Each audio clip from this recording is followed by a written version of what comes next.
James "Jimmy" Stewart was happily married to Gloria McLean for 45 years until her death in 1994. Discover more about their Hollywood-worthy romance. Jenny McKnight. James Stewart had been dubbed the Great American Bachelor before he fell in love at first sight with his wife, Gloria McLean. The It's a Wonderful Life star, known affectionately as Jimmy Stewart, had dated several of Hollywood's leading ladies, including Ginger Rogers, Marlene Dietrich, and Olivia de Havilland, before a dinner party changed his life. In 1948, Jimmy had reluctantly accepted an invitation from his friends, Gary and Veronica "Rocky" Cooper, to attend a dinner at their California home. While he hadn't been looking for love, he found it in the seat across from him, which was occupied by little-known 29-year-old model Gloria. After the pair struck up a conversation, Jimmy was quickly smitten with Gloria. "For me, it had been love at first sight," he once said of their first meeting. "The kind you associate with open country, cooking stew and not fainting because it was made of cut-up squirrels. She'd look at home on a sailboat or a raft, in a graceful swing from a tree branch into the swimming pool." Despite his initial attraction, Jimmy had his work cut out for him before he could date Gloria. "I could tell right off that she was a thoroughbred, the kind of girl I had always dreamed of," he once said. "But first, I had to woo her dog. I bought him steaks. Patted him. Praised him.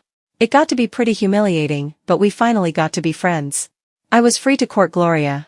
That same year, Gloria had divorced her husband of 6 years, Edward Beale McLean Jr., son and heir of Edward Beale McLean, owner and publisher of the Washington Post.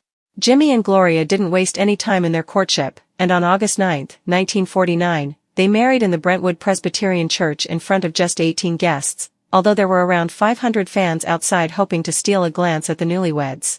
The Hollywood star was 41 when he tied the knot, and according to his agent at the time, Lou Wasserman, there was a very good reason for his delayed nuptials. By that time, a lot of big Hollywood stars are working on their third or fourth wife. But that's not for Jimmy, Lou said. "He's very old-fashioned about such an important step. Why, even in a movie he didn't pop the question until the last reel." After Jimmy and Gloria exchanged vows, he became an instant dad to her 2 sons, Ronald and Michael, adopting them when they were just 5 and 3, respectively. In 1951, Jimmy and Gloria became parents to twin daughters, Kelly and Judy, but it was a difficult delivery for Gloria, who spent 1 month in the hospital after giving birth. "I've never seen such an outpouring of love and concern," Elizabeth Goodman, the nurse who cared for Gloria, later told reporters. Her husband was there around the clock.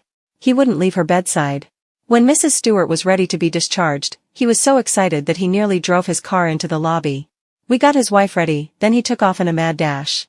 But he had forgotten to put her in the car." In 2021, the couple's daughter, Kelly, said of her parents' love story, "They shared a sense of humor and had a great respect for each other. My mother was a really good sport and was really beautiful.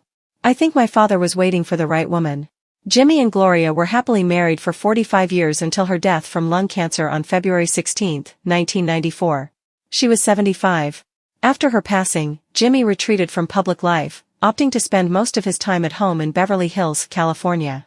He died on July 2, 1997, aged 89, due to complications from a blood clot and heart issues. Surrounded by his 3 children, Ronald was killed in action in Vietnam in 1969 at the age of 24.